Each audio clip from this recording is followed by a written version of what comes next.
이번엔 국민의힘 상황도 한번 보겠습니다. 이재명 대표의 첫 1심 선고가 금요일인데 여기에 대해서 많은 말들이 여야가 오가고 있는데 국민의힘에서는 일단 굉장히 지금까지 분열하던 모습이었는데 이재명 대표 선고를 앞두고 굉장히 똘똘 뭉치는 분위기를 좀 보고 있는데 여야가 이재명 대표 재판, 1심 재판 선고 앞두고 생중계 할자 말자 이런 얘기들 굉장히 엇갈리고 있습니다. 그 목소리 먼저 듣고 오겠습니다. 민주당은 생중계는 극구 거부하면서 판사 겁박에만 올인하고 있습니다. 이재명 대표 재판 선고의 생중계를 바라는 여론이 굉장히 높습니다. 무죄라면 못할 이유가 없죠. 야당의 대표를 상대로 그런 주장을 하는 것은 그야말로 망신주기용. 그러니까 판사 앞에서 쪼그리고 앉아서 선고를 듣고 있는 장면을 카메라에 내보낸다는 것 자체가 인권 침해라는 알겠습니다. 그런 생각을 합니다. 네, 이종호 실장님 이 친윤, 친한 가리지 않고 굉장히 뭉쳐 있습니다. 이재명 대표 재판 생중계해야 된다. 이 지난 주말에도 굉장히 분열 양상이었는데 굉장히 똘똘 뭉쳐 있습니다. 네. 기자회견이라는 어떤 그 모멘텀이 분명히 있었고요. 기자회견에 대해서 물론 뭐 지금 국민의힘 내부에서 일부는 좀 아쉬웠다라는 목소리가 윤 대통령 나오지만 기자회견 말씀. 윤 대통령 기자회견. 사실 근데 윤 대통령의 지금까지의 어떤 뭐랄까요 정치적인 스타일로 봐서 국민의힘 많은 사람들이 아이고 윤 대통령의 스타일로 봐서 그 정도는 굉장히 변한 거다라는 목소리가 참 꽤 많았거든요. 네. 그리고 또 여기서 윤한 갈등을 더 지속하다가는 그야말로 공멸이 될 수밖에 없고 한동훈 대표 입장에서 15일 전에 무엇인가 김건희 여사와 관련된 변환이 필요하다라고 한 건 15일에 만약에 유죄가 선고됐을 때 그 분노, 국민적인 어떤 뭐 판단 이런 부분들을 국민의힘이 하나의 어떤 이슈를 주도하기 위해서는 일단 이 김건희 여사와 관련된 부분 또 대통령의 어떤 지지율이 또 전환돼야 되는 부분 이런 부분들을 필요로 했기 때문에 이렇게 그 요구를 했다라고 한동훈 대표도 얘기를 했고 그래서 기자회견 이후에 그 점을 이제 어느 정도는 받아들이고 윤한 갈등을 지워야만 다시 보수가 결집을 하고 보수가 결집을 해야만 지금 20%대의 지지율 그러니까 보수 지지층마저도 이제 붕괴된 그 지지율을 회복하고 그 다음에 진짜 총력전 그러니까 이재명 대표가 당을 사당화하면서 자신의 사법 리스크로 당 전체를 이용하는 그런 점들을 부각시킬 수 있다라는 판단이었고요. 그것이 어느 정도는 지금 먹히고 있다.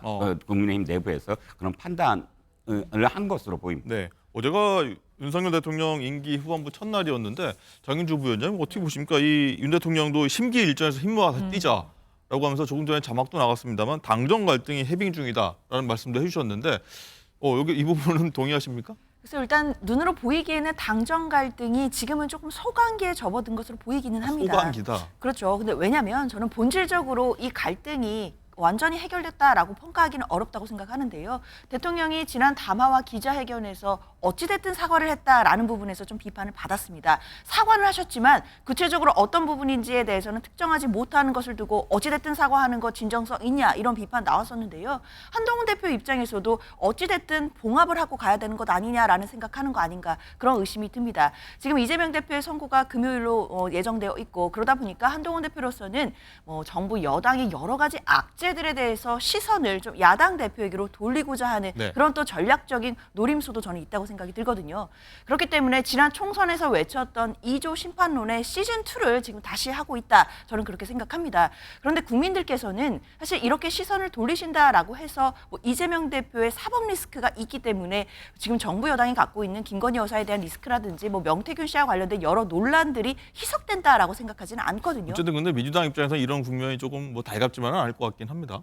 그렇죠. 일단은 야당 대표의 어떤 이런 1심 선고에 기대서 여당이 이런 국면 전환을 하려고 하는 이런 움직임 자체에 대해서 좀 비판적으로 보고 있고요. 정부 여당은 좀 더 책임감 있게 경제와 민생에 대한 아젠다를 설정하고 이런 이야기를 해야 되는 것이지 이재명 대표의 선고에만 좀 매달려서 모든 이슈들을 가지고 가려고 하는 모습들은 국민들 보시기에는 좀 어제 오늘의 일이 아니기 때문에 조금은 좀 식상해 보일 수도 있겠다라는 생각 듭니다. 네. 그리고 어제 민주당 같은 경우에는 특검법, 김건희 여사 특검법의 수정안을 내면서 국민의힘에게 좀 받아라 이런 좀 공세를 취하고 있고 국민의힘은 얄팍한 수다라면서 좀 방어하고 있는 입장인데 그 목소리 저희가 한번 준비해봤습니다. 국민 눈높이 민심 운운하던 한동훈 대표가 길을 잃고 역주행하고 있습니다. 국민의힘이 또다시 민심에 역행한다면 이 정권과 여당은 민심의 성난 파도에 흔적도 없이 휩쓸려 사라지게 될 것입니다. 보수의 괴멸을 피할 마지막 기회입니다. 지금 민주당이 해야 할 일은 특검법 수정과 같은 얕은 꼼수가 아니라 이재명 대표 1심 재판 생중계 요청입니다. 이재명 대표의 1심 판결을 앞두고 한 손에는 채찍, 한 손에는 당근을 들고 판사들을 자기 편으로 만들어 보겠다는 속셈입니다. 대한민국 법관들을 얼마나 무시하면 이런 발상을 할 수가 있겠습니까?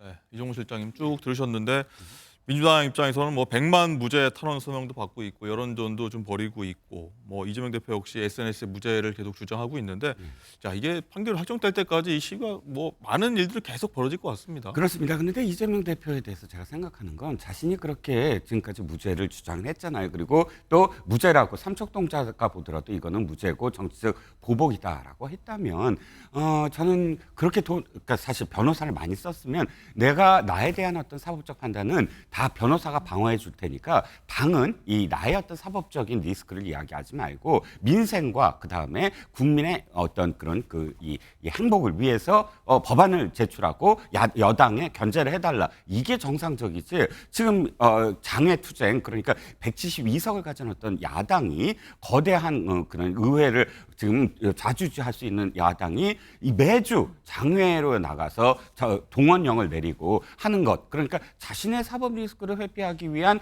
당을 이용하고 있는 그런 것이 국민들에게 어떻게 비춰질까? 비춰지는 모습은 딱 이겁니다. 대통령 지지율이 뭐 굉장히 낮다라고 얘기하지만 그렇다면 그 대통령 지지율의 낮은 것을 다 민주당과 이재명 대표가 흡수하고 있느냐? 전혀 아니거든요. 윤 대통령에 실망하는 분들도 이쪽을 돌아봤을 때 아니 이재명 대표가 자신의 사법 리스크를 갖고 이 정당 하나를 그대로 내내 이 얘기만 그러니까 시도지사 동원해서 기자회견하고 또 뭐 더민주 혁신회의 같은 32명의 그런 의원을 가진 정파가 100만 서명 운동하고 모두 다 민생이 아니라 이재명 대표 무죄를 뭐 주장하는 그런 활동만 계속하고 있다는 말입니다. 그러니까 이것이 얼마나 국민들에게 아니 자신의 어떤 사익을 위해서 사적인 어떤 그런 부분을 위해서 공당인 정당을 움직이고 있나라는 거에 대한 실망감이 그대로 지금 드러나고 있는 게 아니냐. 네. 어쨌든 11월 15일이라는 사법적 판단이 빨리 이루어져서 이런 정당들이 정말로 제자리로 되돌아가는 정치의 복원이 있어야 되는 그런 시점이 아닌가 싶습니다. 네. 장윤주 부위원장님 조금 전에 뭐 여야 원내대표 얘기 들었습니다만 특검법 수정안 내용에 대해서 받아라 이렇게 얘기를 하고 있는데 네. 이종훈 실장님 같은 맥락으로 국민의힘에서는 받아들이고 있는 것 같습니다. 네. 글쎄요, 뭐 국민의힘에서는 지금 계속해서 특히 한동훈 대표를 중심으로 해서 이재명 대표가 무죄가 확실하다면 선고를 생중계해라 뭐 이렇게 이야기하고 있습니다. 마찬가지의 말씀 드려야 될 것 같습니다. 김건희 여사에 대해서 무혐의가 확실하고 무죄가 확실하다면 특검법 받지 못할 이유가 저는 없다고 생각 들거든요. 국민들께서도 김 여사에 대해서 많은 의혹을 갖고 계시고 이런 부분들을 풀어야 될 의무도 저는 당연히 정부 여당에게도 있다고 생각합니다. 그리고 국민의힘에서 계속 주장해왔던 뭐 이른바 독소 조항 이 부분에 대해서도 민주당이 수정해서 제3자 추천 방식으로 그리고 수사 대상도 전폭적으로 줄였습니다. 이제 이 특검법안을 받지 않을 이유는 없어진 것 같습니다. 네. 자, 지난주와 비교해서 좀 공수가 바뀐 뭐 여야의 상황 저희가 한번 살펴봤고요.